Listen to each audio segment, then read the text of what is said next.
Este é o Teatro Bataclan, e esta é a banda Águias do Metal Morto. Dá pra ver que eles estão curtindo o público e fazendo um show cheio de adrenalina. Vocês nem imaginam que em breve aquele espetáculo será histórico, mas não pela qualidade musical. Isso que vocês estão ouvindo aí no show são tiros. Sim, tiros. O Teatro Bataclan é um dos espaços culturais mais emblemáticos de Paris. E quem esteve responsável pela organização garantiu que, em mais de uma ocasião, recebeu ameaças. O motivo? Sua postura política. Naquela noite, 90 pessoas foram assassinadas e mais de 200 ficaram feridas, resultado de um ataque terrorista extremista. E isso seria apenas o começo, mas não vamos nos adiantar. Como foram os ataques ocorridos em Paris durante novembro de 2015, o que aconteceu naquele dia dentro do Teatro Bataclan, o local onde houve o maior número de vítimas? Por que esses atentados aconteceram? Houve consciência, havia punições para os autores?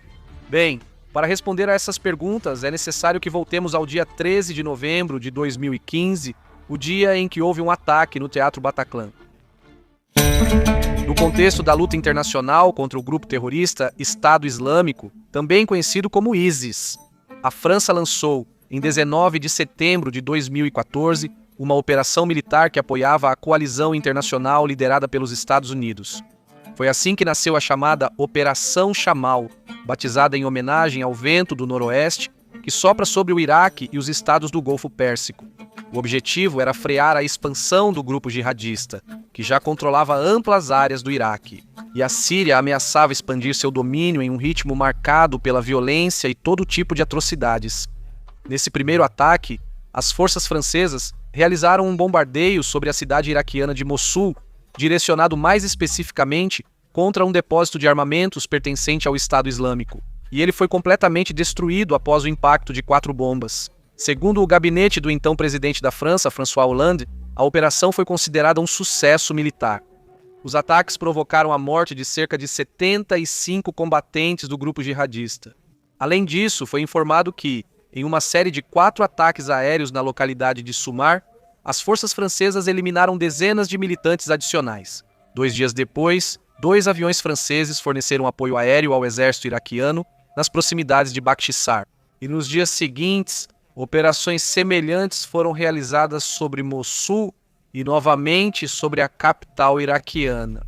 Em 25 de setembro, após receber informações sobre alvos inimigos na região, outro ataque aéreo da França foi realizado. 4 depósitos do Estado Islâmico foram destruídos perto de Fallujah. Na mesma noite, bombardeiros das forças francesas e americanas em Kirkuk causaram a morte de 15 combatentes jihadistas e deixaram um saldo de 30. No dia seguinte, aviões franceses realizaram voos de reconhecimento no norte do Iraque para localizar posições do Estado Islâmico. Já no mês de novembro, a França aumentou suas defesas, enviando 6 aviões de combate. Entre meados de dezembro de 2014 e início de janeiro de 2015, as forças francesas realizaram outras 45 missões, embora as operações dos terroristas islamistas não ficassem para trás. Em 7 de janeiro de 2015, 2 homens armados invadiram a sede do semanário satírico Charlie Hebdo, em Paris, gritando expressões de fé islâmica e assassinando 12 funcionários, entre eles alguns policiais, jornalistas e caricaturistas renomados como Cabu Charve, Wolinski, Chic News e o diretor Stéphane Charbonnier. A França reagiu reforçando a segurança e as medidas antiterroristas em todo o país, enquanto as autoridades iniciavam a busca pelos responsáveis. Os atacantes morreram 2 dias depois em confronto. 2 irmãos de origem argelina e nacionalidade francesa, membros da célula da Al-Qaeda na Península Arábica. Os motivos do atentado? Uma represália pelas caricaturas que haviam feito do profeta Maomé, publicadas pela revista e consideradas muito ofensivas por setores extremistas do Islã. O atentado contra Charlie Hebdo foi mais do que um episódio violento. Representou um ataque direto à liberdade de expressão. Por sua vez, provocou uma enorme mobilização social neste e em muitos outros países, com milhões de pessoas presentes. No dia seguinte, o cidadão francês Amélie Coulibaly, ligado aos irmãos Kouachi, matou uma policial em Montrouge, ao sul de Paris, não satisfeito com esse ataque. No dia 9 de janeiro, ele realizou um sequestro de reféns no supermercado Kosher Hyper Kasher, localizado no 20º distrito de Paris. Nesta ocasião, Coulibaly assassinou 4 dos reféns judeus. Forças especiais francesas conseguiram abatê-lo e tirar sua vida. O atacante, segundo declarou, agia em nome do Estado Islâmico. A série de ataques deixou uma marca profunda não só na França, mas em todo o mundo. No dia 11 de janeiro, milhões de pessoas saíram às ruas para se manifestar, mais de 1,5 milhão em Paris e mais de 3,7 milhões em toda a França. Além disso, em vários países, líderes e personalidades visitaram as embaixadas francesas para deixar mensagens de condolências em 14 de janeiro. Em 2015, o já mencionado presidente francês, François Hollande, informou que o porta-aviões Charles de Gaulle seria enviado ao Golfo Pérsico para participar das operações contra o Estado Islâmico. Esse navio de guerra, que funcionava como uma base aérea flutuante, tinha como objetivo apoiar os ataques aéreos da coalizão. Talvez por essa ação, durante o decorrer desse ano, a França foi palco de outros ataques menores que também causaram comoção. Em fevereiro, um homem esfaqueou 3 soldados na cidade de Nice, em um ato direcionado contra forças de segurança destacadas para proteger locais públicos. Em junho, durante o ataque a uma fábrica em Saint-Quentin-Falabier, um funcionário foi assassinado e o agressor incendiou o local. Isso foi interpretado como um ato terrorista com possíveis vínculos jihadistas. Em agosto, o trem Thalys de Amsterdã a Paris foi alvo de uma tentativa de atentado. Embora, graças à intervenção de passageiros e do pessoal de segurança, o agressor tenha sido neutralizado, evitando uma tragédia maior. Outubro de 2015, no contexto da já mencionada Operação Jamal, a França realizou seus primeiros ataques aéreos contra o Estado Islâmico em território sírio. A organização terrorista não demorou a planejar sua feroz vingança. Em 13 de novembro de 2015, 3 grupos terroristas haviam planejado ataques coordenados quase ao mesmo tempo em diferentes pontos de Paris. Naquela noite, no Estádio da França, ocorria um amistoso entre França e Alemanha. No entanto, às 21h20, a euforia dos espectadores seria substituída pela confusão 20 minutos após o início da partida. Uma explosão aconteceu do lado de fora do estádio, deixando todos atônitos e sem entender o que estava acontecendo. Minutos depois, uma segunda explosão ocorreu em uma das entradas. Ambas foram realizadas por terroristas com cintos explosivos e aconteceram na mesma rua, Rue Rimet. Nenhum dos atacantes, apesar de suas tentativas, conseguiu entrar no local. 4 pessoas infelizes perderam a vida por causa dessas explosões. Entre os 70 mil espectadores do jogo estava uma figura de grande relevância para o país, o presidente francês. As explosões foram ouvidas durante a transmissão ao vivo da partida e, embora os treinadores tenham sido informados da situação, os jogadores e espectadores continuaram sem saber dos detalhes. Até o final da partida, o presidente Hollande decidiu que o jogo continuaria sem nenhum anúncio, para não colocar em risco a segurança da multidão. Ele foi evacuado em segurança. Às 21h25, um carro preto parou na esquina da Rue Alibert com a Rue Villatte, no 10º distrito de Paris. Dele desceram homens encapuzados, armados com fuzis de assalto, que começaram a abrir fogo contra os clientes dos restaurantes Le Carillon e Le Petit Cambodge. Em questão de minutos, 15 pessoas foram assassinadas e outras 10 ficaram gravemente feridas. Às 21h32, outro ataque aconteceu. No dia seguinte, um carro preto parou em frente ao bar La Bonne Vie, onde um grupo de atacantes abriu fogo indiscriminadamente contra as pessoas que estavam no terraço e também contra os clientes da pizzaria próxima à Casa Nostra, deixando um total de 5 mortos e 8 feridos graves. 4 minutos depois, o 11º distrito de Paris voltou a ser palco de uma nova onda de terror. Desta vez, outro carro preto parou em frente ao restaurante La Belle Équipe. Dele desceram homens armados com fuzis automáticos que, sem dizer uma palavra, atiraram contra os clientes que jantavam no terraço, provocando um massacre. Em questão de segundos, 19 pessoas morreram e 9 ficaram gravemente feridas. Às 9h40, o restaurante Comptoir Voltaire, localizado no Boulevard Voltaire, tornou-se o novo alvo. Um atacante entrou no local e rapidamente detonou o cinto explosivo que usava. Felizmente, desta vez, a única vítima fatal foi o próprio atacante. Fora isso, apenas uma pessoa ficou gravemente ferida, enquanto vários clientes sofreram apenas ferimentos leves. No entanto, a noite de pesadelo ainda reservava seu golpe mais sangrento e brutal. E é assim que nossa história volta ao começo. Na casa de shows Bataclan, a banda de rock americana Eagles of Death Metal estava fazendo um show para cerca de 1.500 pessoas. O que nenhum dos presentes imaginava era que estavam prestes a presenciar um espetáculo completamente diferente. Por volta das 21h50, 3 homens armados com fuzis desceram de um veículo BW Polo preto, abrindo fogo contra as pessoas que estavam do lado de fora do local. Em seguida, eles entraram no recinto enquanto a banda estava tocando e lá voltaram a abrir fogo de maneira indiscriminada, atirando sem piedade. Os atacantes gritavam Allahu Akbar, uma expressão árabe que significa Deus é grande, e proclamavam que estavam ali devido aos ataques franceses contra o Estado Islâmico. Os atacantes também abriam fogo em direção às varandas, e os corpos das vítimas caíam sobre as arquibancadas. Alguns, por outro lado, eram atingidos por tiros nas costas enquanto tentavam escapar. Aqueles que conseguiam chegar à saída de emergência eram recebidos por um terrorista armado. Quem não conseguia fugir tentava ficar imóvel no chão, fingindo-se de morto. Sua estratégia não adiantava muito. Os atacantes caminhavam entre os corpos estendidos, chutando-os e atirando na cabeça de qualquer um que mostrasse sinais de vida.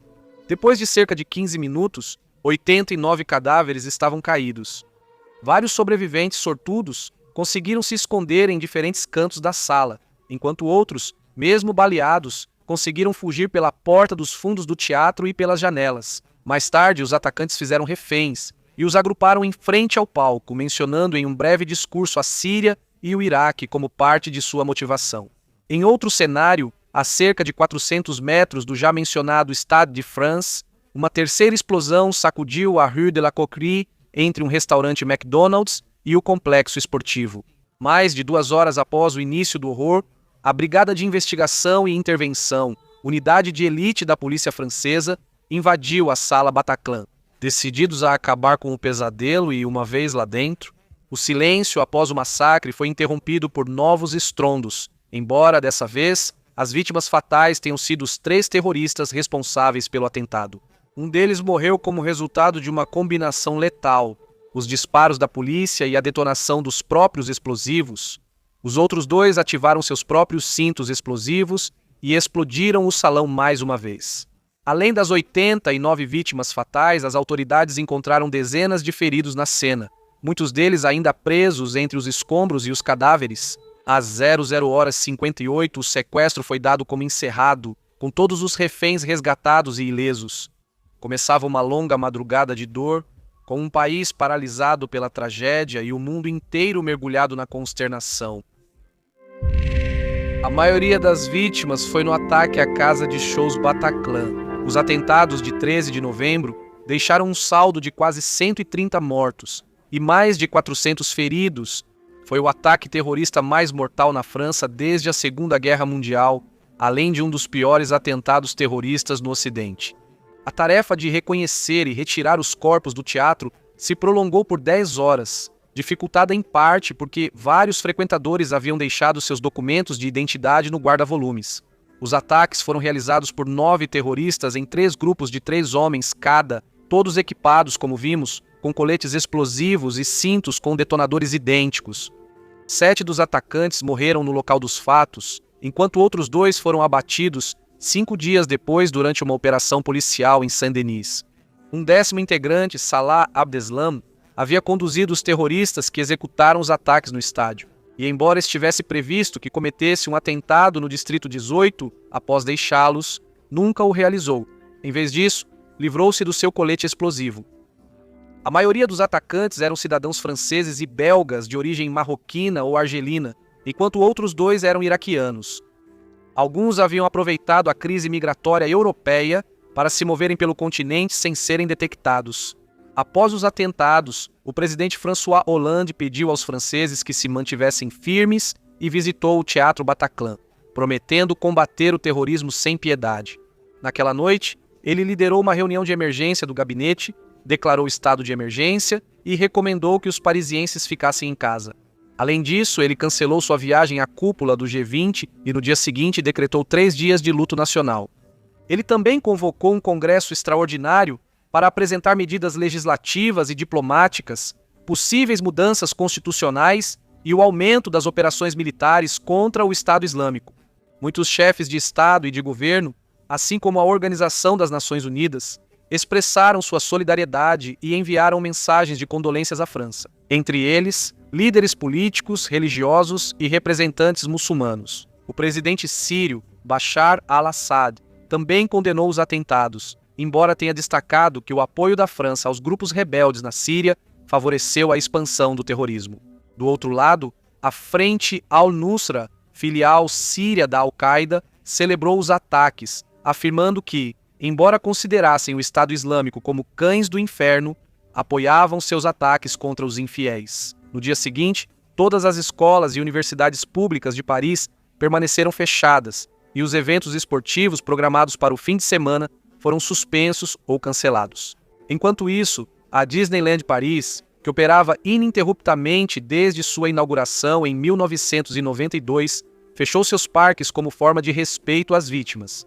A Torre Eiffel, um dos monumentos mais visitados da cidade, permaneceu fechada por 2 dias, assim como inúmeras lojas e cinemas, e as manifestações públicas foram proibidas até 19 de novembro, e vários shows programados na cidade, incluindo os de U2 Foo Fighters, Motorhead e Coldplay, foram cancelados.